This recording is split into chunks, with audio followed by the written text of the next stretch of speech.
Saudara-saudara yang kasih Tuhan, minggu lalu saya sudah sampaikan firman Tuhan tentang kelahiran kembali. Apa pentingnya dan apa artinya kelahiran kembali. Dalam hidup ini saudara, di dunia ini kita memang kepengen umur panjang. Saya kemarin lihat news sticker di televisi ya. Ada seorang penyanyi legendaris di Amerika Serikat meninggal umur 93 tahun. Waduh, panjang sekali umurnya. 93 tahun. Saya lupa namanya. Siapa, Den? Itu. Para artis kita tahu. Jadi karena kita bukan artis, kita nggak peduli gitu-gitu ya. Saya pikir, waduh 93 panjang ya umurnya. Cuma saya juga dengar orang-orang yang umurnya panjang, kesepian saudara. Nggak punya teman. Kita pernah di jemaat di Padang Bulan saudara, umurnya waktu itu di 90-an begitu. Tapi masih sehat datang ke gereja. Kalau ke gereja datangnya dia bilang begini sama saya. Pak Pendeta, tolong ingatkan Tuhan, aku masih hidup. Mungkin Tuhan lupa gak dipanggil-panggil aku. Karena aku gak punya teman lagi. Anaknya aja udah beberapa meninggal soalnya. Bahkan 90-an saudara. Jadi ternyata umur panjang gak enak juga, gak punya teman. Jadi milikilah umur secukupnya saudara. Saya nggak tahu saudara minta umur berapa. Saya minta 80 sih. Boleh 80 ya. Saudara-saudara, tapi ya saya bilang jangan sendiri juga. Harus ada teman juga. Nanti ngobrol nggak nyambung saudara. Tapi mau berapapun umur kita itu masih sementara di bumi ini masih singkat. Alkitab pernah memberikan satu perbandingan saudara. Ini hanya sebuah perbandingan. Bahwa satu hari bagi Tuhan itu sama bandingannya dengan 1000 tahun bagi kita. Berarti kalau kita hidup hanya puluhan tahun, itu baru hitungan berapa menit bagi Tuhan. Tapi itulah bandingan Tuhan dengan kita, saudara. Artinya apa? Bagi kita hidup ini mungkin panjang, tapi bagi Tuhan itu baru sesaat. Karena Tuhan pemilik waktu yang namanya kekekalan. Bisa ditangkap, saudara? Waktu itu punyanya Tuhan kekekalan. Jadi mau kita hidup 80 tahun, betul itu bagi Tuhan masih singkat. Karena Dia yang ada sebelum semuanya ada dan tetap ada setelah semuanya tidak ada. Itu artinya kekekalan. Karena itulah saudara, kalau Tuhan bicara hidup yang kekal, hidup yang kekal, hidup yang kekal, artinya apa? Kehidupan yang tanpa batas dari segi waktu. Dan itulah tujuan Tuhan bagi hidup kita. Berapa minggu lalu saya juga sampaikan pada kita, yang membuat manusia istimewa bagi Tuhan adalah karena dalam hidup manusia ada roh Tuhan yang kita sebut dengan nafas. Nefes. Itu roh Tuhan yang ditaruh dalam hidup kita. Yang roh Tuhan itu bersifat kekal saudara. Kematian hanya bisa terjadi ketika Tuhan mengambil rohnya dari kita. Maka tubuh ini nggak lagi bernyawa, nggak lagi bernafas. Akhirnya saudara kembali ke kubur, kembali ke tanah. Dan roh itu sifatnya abadi, kekal. Jadi kalau dalam Alkitab bicara kekekalan, itu selalu terkait dengan rohnya kita yang tidak akan pernah mengalami kematian saudara. Tapi pertanyaannya saudara, apa yang terjadi dengan kekekalan itu bagi kita? Dan Alkitab mengatakan kekekalan itu, apa yang akan kita alami dalam kekekalan tergantung apa yang kita lakukan semasa kita hidup. Jadi saudara, saya pernah katakan pada sekelompok anak muda, mungkin engkau merasa ingin menikmati kesenangan di dunia ini, silahkan. Tapi itu hanya berapa tahun sih? Jangan korbankan kekekalan hanya karena kesenangan dan tanda petik yang kau anggap di dunia ini. Karena itu hari ini saudara, saya ingin mengajak kita bicara tentang bebas dari hukuman. Salah satu hukuman, bukan salah satu, tapi hukuman yang serius dikatakan pada Alkitab adalah maut. Upah dosa ialah maut, kematian. Dalam Alkitab kalau bicara kematian itu bersifat kekal. Kematian kekal, neraka kekal saudara. Bebas dari hukuman, ya nggak sempurna borgolnya. Ini borgol masa lalu saudara, zaman perbudakan. Kalau sekarang borgolnya lebih simpel saudara. Tapi saudara bebas dari hukuman. Dalam hidup kita seringkali kita tidak sadar bahwa kita sebenarnya dalam kurungan. 2 minggu lalu saya kira saya bicara pada kita merdeka, bebas. Nah, mari kita coba belajar Alkitab di dalam Yohanes pasal 3 ayat 13 sampai 16. Tidak seorang pun yang telah naik ke sorga selain daripada Dia yang telah turun dari sorga, yaitu Anak Manusia. Saya ingin ibu bapak, saudara-saudara kita simak baik-baik. Tidak seorang pun yang telah naik ke sorga selain daripada Dia yang telah turun dari sorga. Mana yang lebih awal di sini? Naik atau turun? Turun. Dia telah turun dari sorga, makanya Dia kembali ke sorga. Ini bicara tentang siapa? Yesus. Yesus itu turun dari sorga, makanya Dia kembali ke sorga. Sering orang mulai bertanya, Yesus kan manusia. Iya. Tapi kualitas daging yang dimiliki Yesus tidak sama dengan kualitas daging yang kita miliki. Selalu kita dengar dalam berita Natal, saudara, bahwa Maria ibu Yesus, maaf ibu-ibu, dia mengandung dari Roh Kudus.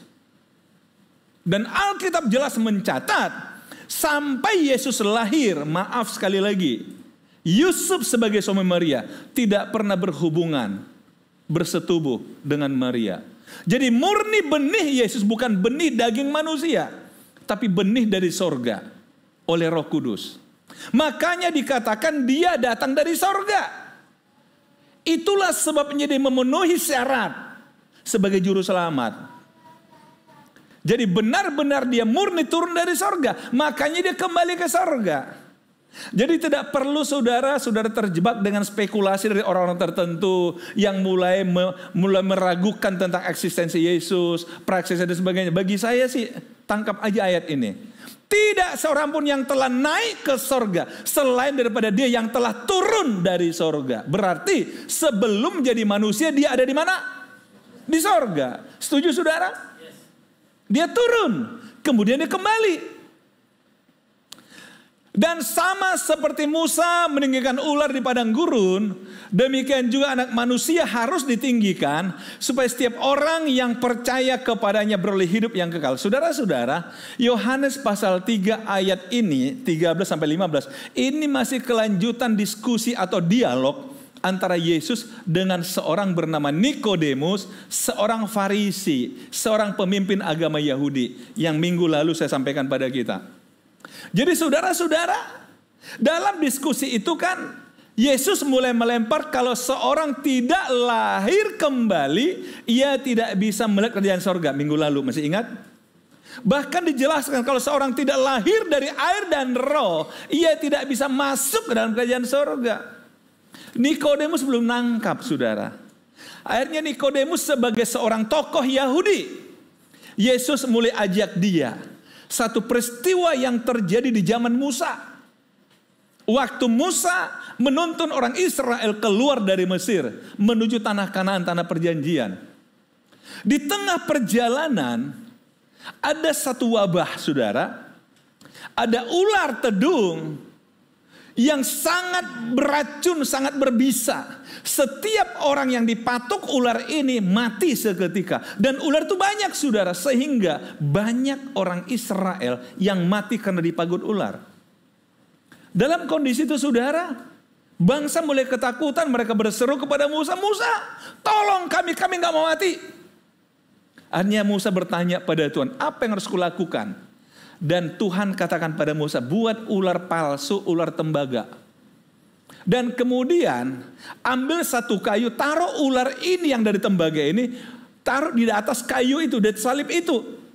Dan katakan pada umat Tuhan, siapapun yang memandang pada kayu ini yang ada ular di situ, yang dibuat, dia akan tetap hidup walaupun dipagut ular.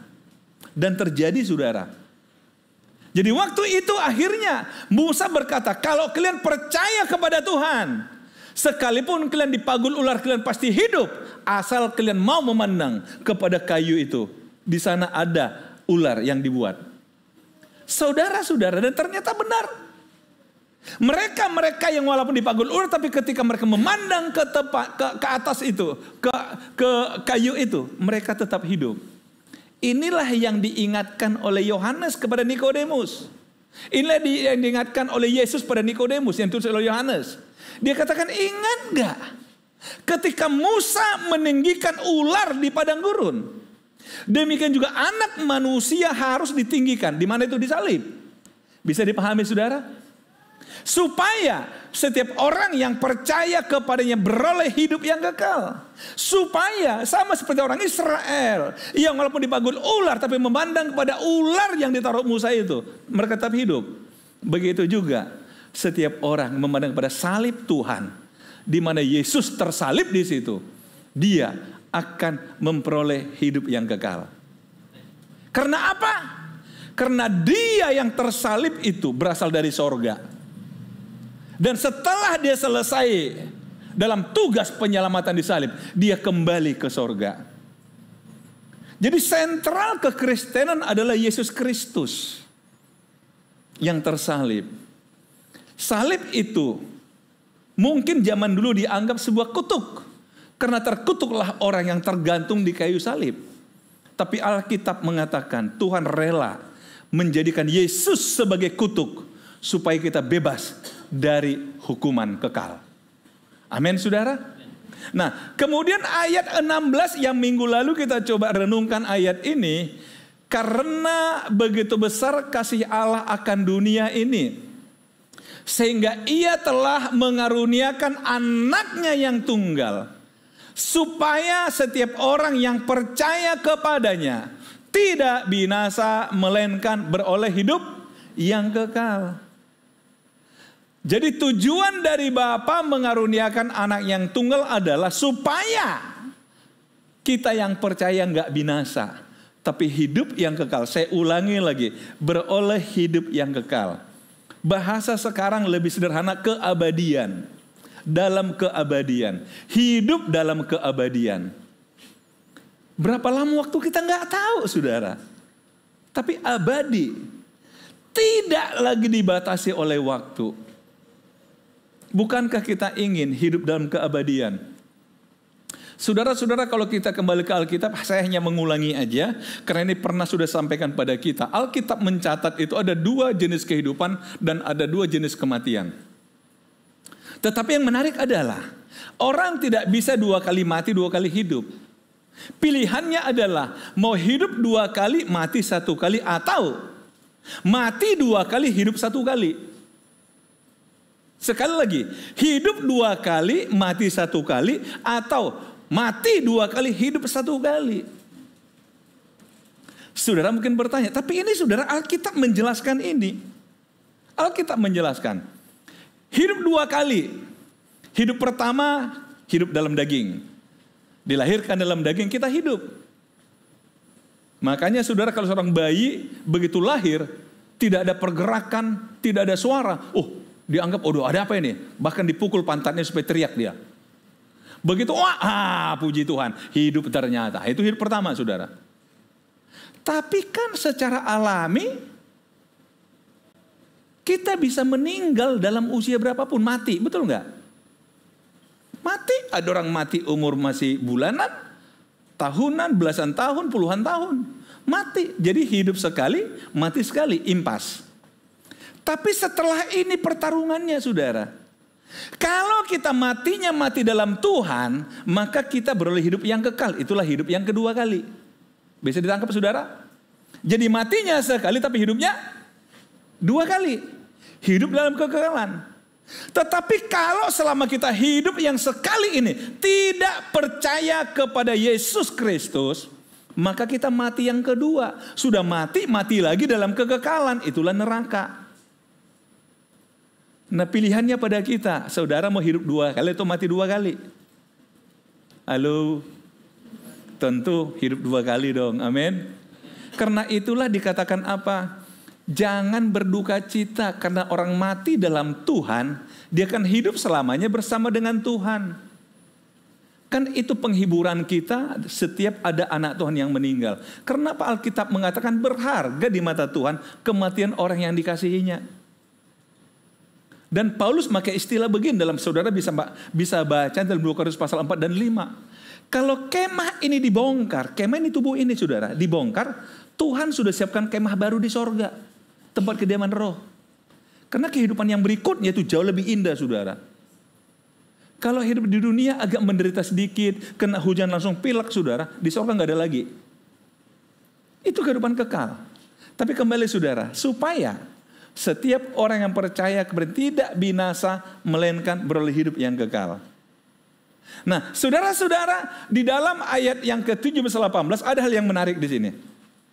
Sebab Allah mengutus anaknya ke dalam dunia bukan untuk menghakimi dunia, melainkan untuk menyelamatkannya oleh dia. Saudara, kadang-kadang kita berpikir Tuhan itu kejam, Tuhan itu suka menghakimi, Tuhan itu suka menghukum orang. Sehingga kita mulai takut sama Tuhan, takut dihukum oleh Tuhan. Saudara, tolong cermati. Takut akan Tuhan dalam Alkitab itu artinya hormat sama Tuhan. Hormat sama Tuhan. Bukan kayak takut dalam dunia kita ini saudara. Kebetulan pada hari Rabu yang lalu, saya memimpin di gereja kita Padang Bulan parenting ya. Saya sampaikan begini. Kita tidak pernah menyadari bahwa seorang anak lahir ke dunia itu, dia lahir dengan potensi berdosa. Karena dia lahir dalam dosa, karena dia keturunan Adam yang lahir dalam daging. Salah satu buktinya adalah seorang anak lahir dengan sifat egois. Betul nggak? Seorang anak lahir itu egois. Buktinya, katakanlah masih bayi, dia kalau begitu ada masalah nangis. Dan terus itu mulai sampai 1 tahun, 2 tahun, ada apa-apa nangis. Minta apa-apa nggak dikasih nangis. Egois. Itu potensi manusia. Kadang-kadang orang tua kalau salah menyikapi egoisnya anak, akhirnya egoisnya bertumbuh besar. Saya baca satu buku, akhirnya dia katakan tanpa kita sadari, dia bisa menjelma menjadi monster dalam rumah kita. Karena semua orang harus tunduk kepada dia. Wow, waktu saya baca buku itu, waduh ngeri sekali. Kalau orang tua tidak bisa didik anak, anak jadi monster. Orang tuanya takut sama dia. Opungnya pun ikut takut sama dia. Karena semua harus ngikut dia. Karena apa? Memang dilahirkan dalam dosa. Menarik juga saudara, ada akhirnya saya baca satu buku mengatakan begini. Sering kita orang tua dibohongi anak. Kelihatannya di rumah baik-baik saja. Karena ada yang ditakuti, mungkin papanya.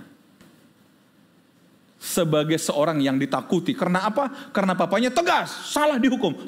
Atau mamanya tegas, salah dihukum. Akhirnya anak di rumah baiknya luar biasa, sopannya luar biasa. Tapi di luar rumah. Makanya ada yang mengatakan begini. Ketika mungkin di sekolah anak ini bermasalah, dipanggil orang tuanya, akhirnya yang tengkar apa? Orang tua dan guru. Orang tua katakan, di rumah anak saya baik-baik saja, kok jadi nakal di sini? Iya, rupanya anaknya munafik. Karena di rumah ada yang ditakuti, yaitu papanya atau mamanya. Tapi di luar saya merasa bebas. Gimana saudara? Masa kecil saudara seperti di rumah baik-baik, tapi di luar agak lumayan? Halo? Akhirnya tengkar orang tua kita sama guru? Saudara-saudara. Karena memang kadang-kadang kita kalau ada yang takuti, takut akan Tuhan gak begitu saudara. Takut akan Tuhan bukan karena Tuhan ingin menghukum kita, enggak. Tapi karena kita hormat sama Tuhan. Sehingga kita mengikuti maunya Tuhan. Saudara, saya sering katakan kepada orang-orang tua, pernah nggak nanya anak? Ini kebetulan ada anaknya di sini ya. Harusnya nggak ada anak di sini supaya kita bisa bicara sedikit rahasia lah. Tapi anak-anak gabung di sini, nggak apa-apa lah. Saya bilang sama orang tua, pernah nggak tanya anak, bangga nggak sama papa? Bangga gak sama mama? Berani gak nanya? Saya pernah ada seorang orang tua suami istri datang ke saya, dia bilang, Pak Pendeta, saya kewalahan dengan anak saya. Anak saya ber-9 tahun, tapi saya kewalahan. Udah dihukum balik, tapi bukan tambah baik Pak. Tambah melawan. Bahkan berani ngelawan saya sekarang. Bahkan ada anak mengatakan, tunggu Pak aku besar, kita main. Saya bilang kok begitunya? Saya bilang sama dia, gini aja. Coba kamu tanya anak kamu, Bangga nggak sama apa-apa. Dia bilang, aduh jangan sekarang deh, jangan sekarang. Tunggu aku baik-baikin dulu sebulan ini, baru kutanya ya. Enggak, begini saudara. Kalau dia bangga sama kita, dia pasti nurut sama kita. Gimana saudara? Pernah nggak tanya anak saudara, bangga nggak sama papa? Halo? Bangga nggak sama mama? Tapi saya kembalilah saudara. Masalah hukum menghukum. Tuhan itu datang untuk menyelamatkan kita, bukan menghukum kita. Artinya begini, kalau kita sedang jatuh, tersesat, berbuat dosa, berbuat salah, Tuhan datang untuk menolong kita. Bukan justru menghukum kita dalam kondisi itu. Ini bedanya dengan manusia. Ini beda dengan manusia saudara. Kalau manusia orang bersalah pada dia, ketika dia itu kesempatan menghukum dia. Tapi kalau Tuhan enggak. Tuhan datang untuk menyelamatkan manusia.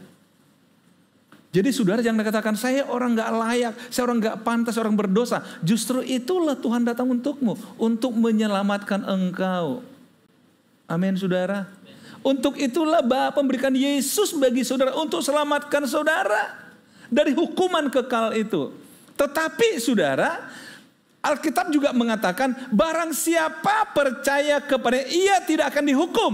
Ini tema khotbah kita hari ini. Tetapi barang siapa tidak percaya, ia telah berada di bawah hukuman. Sebab ia tidak percaya dalam nama Anak Tunggal Allah. Sekali lagi, ada kata tetapi di sini. Barang siapa tidak percaya, ia berada di bawah hukuman. Artinya begini saudara, kalau Tuhan sudah mengutus anaknya menyelamatkan kita, tapi kita nggak mau, ya udah kita di bawah hukuman. Jadi dalam Tuhan nggak ada istilah netral atau abstain saudara, tidak ada. Saya bukan tidak menerima, cuma belum, ya belum sama dengan tidak. Saya bukan tidak percaya, cuma belum percaya, belum percaya sama dengan tidak, sama dengan menolak. Tidak percaya pada sama dengan menolak Yesus. Dia langsung di bawah hukuman. Apa hukuman itu? Saudara lihat. Dan inilah hukuman itu, terang telah datang ke dalam dunia. Tetapi manusia lebih menyukai kegelapan daripada terang. Itulah hukumannya. Terang sudah diberikan, tapi manusia lebih suka yang gelap-gelap. Tetapi manusia lebih menyukai kegelapan daripada terang. Sebab apa? Perbuatan mereka jahat. Sebab barang siapa berbuat jahat membenci terang dan tidak datang kepada terang itu, supaya perbuatan yang jahat itu tidak nampak. Hukumannya apa? Dia tetap dalam kejahatannya. Karena itu Alkitab mengatakan orang yang jahat akan semakin jahat kalau dia tetap dalam kejahatan, kalau dia tetap dalam kegelapan. Saudara, orang berbuat jahat tidak langsung besar kejahatan. Dimulai dari hal yang kecil. Awalnya bohongi mama seorang anak. Lama-lama bohongin tetangga. Lama-lama bohongi satu kampung. Halo? Anak awalnya cuma ambil uang mamanya 50.000. Lama-lama ngerampok saudara. Semua dimulai dari yang kecil. Karena dosa itu membuat orang semakin serakah. Alkitab mencatat, Paulus mengatakan dengan serakah. Dosa mendorong orang serakah dalam kejahatan. Mengerikan saudara. Inilah yang mau dibebaskan Tuhan dari hidup kita. Supaya kita tidak terjebak dalam keserakahan dosa. Akibatnya apa saudara? Dia tidak tahan dengan terang, selalu berkumpul dengan kegelapan. Dia nggak suka dengan orang benar, selalu yang berkumpul dengan orang jahat. Satu contoh saudara, tadi pagi saya katakan begini. Bagi saya sih ibadah minggu itu di rumah Tuhan kan. Kita sudah mengatakan mau dimanapun nih, tapi kita katakan ini tempat Tuhan hadir. Tempat kita ibadah berarti itu rumah Tuhan. Dan kalau saya punya pesta, yang saya undang ke rumah saya tentulah orang yang punya hubungan dengan saya. Betul? Saya kirim undangan. Sama saya bilang. Hari ini Tuhan punya pesta, dia punya acara di rumahnya hari ini. Dan saudara diundang hari ini ke sini. Jadi tidak ada yang hadir di gereja secara kebetulan saudara. Saudara diundang Tuhan. Makanya saudara hadir di sini hari ini. Karena ada hubungan istimewa antara kita dengan Tuhan. Kita diundang, kita anak Tuhan. Amin saudara. Karena itu saudara, berbahagialah saudara. Setiap hari Minggu diundang, walaupun kadang-kadang saudara nolak. Dengan alasan ada tamu, dengan alasan ada pesta, ada macam-macam. Tapi saya setiap hari Minggu itu akan, jangan lupa besok Minggu ya, yuk ketemu di rumahku. Saudara yang agak-agak oke lah. Tapi kita kembali saudara. Tuhan ingin melepaskan dari jebakan kegelapan ini. Hati-hati saudara. Tapi barang siapa melakukan yang benar, ia datang kepada terang. Supaya menjadi nyata bahwa perbuatan-perbuatan yang dilakukan dalam Allah. Tapi kita yang sudah diselamatkan, kita suka dengan terang. Kita suka berkumpul dengan anak Tuhan, kita suka ada di rumah Tuhan. Saya selalu katakan, saya kepengen biarlah rumah itu menjadi rumah kedua bagi setiap kita. Rumah pertama ya rumah kita juga dong. Rumah kita di mana kita diam. Tapi rumah kedua rumah Tuhan lah. Artinya apa? Bila perlu daripada saudara di rumah nggak nyaman, atau barangkali daripada lagi suntuk ini, ke rumah Tuhan aja. Kan sering saya katakan, tempat ini terbuka sesuai dengan jam kerja tentunya. Jangan datang 12 malam saudara, dicegat security. Jam 10 saudara mau datang, dan saya bersyukur pada Tuhan. Saya tanya staf-staf kita di kantor, kadang-kadang ada jemaat datang, hanya masuk ke ruangan ini, diam sejenak dan pulang. Nggak apa-apa saudara, jadikan rumah kedua saudara. Amin saudara. Karena ini rumahnya Bapak kita, ini rumahnya Tuhan kita. Kapanpun silakan datang saudara. Amin saudara. Berlutut berdoa di sini, kan di rumah Bapak kita. Kalau saudara punya tekanan, punya apapun di hidup ini, ingat, kita sudah diberikan Yesus yang menyelamatkan kita. Oleh karena itu saudara-saudara, bersyukurlah kepada Tuhan.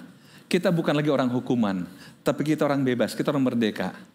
Karena kita punya Tuhan Yesus yang sudah datang dari sorga, menyelesaikan tugasnya, dan sekarang dia kembali ke sorga. Minggu lalu saya katakan, memang kita masih di bumi, tapi kita warga negara sorga. Artinya apa? Di bumi ini apapun pergumulan kita, Bapa di sorga tetap mengawasi kita. Sama seperti warga negara Indonesia kalau berpergian ke luar negeri, maka kedutaan kita di sana pasti akan merespon ketika kita punya masalah. Betul? Begitu juga Bapa di sorga. Karena kita warga negaranya dia, kita anaknya dia. Karena kita sudah diselamatkan oleh dia. Hiduplah dalam terang. Tuhan Yesus memberkati.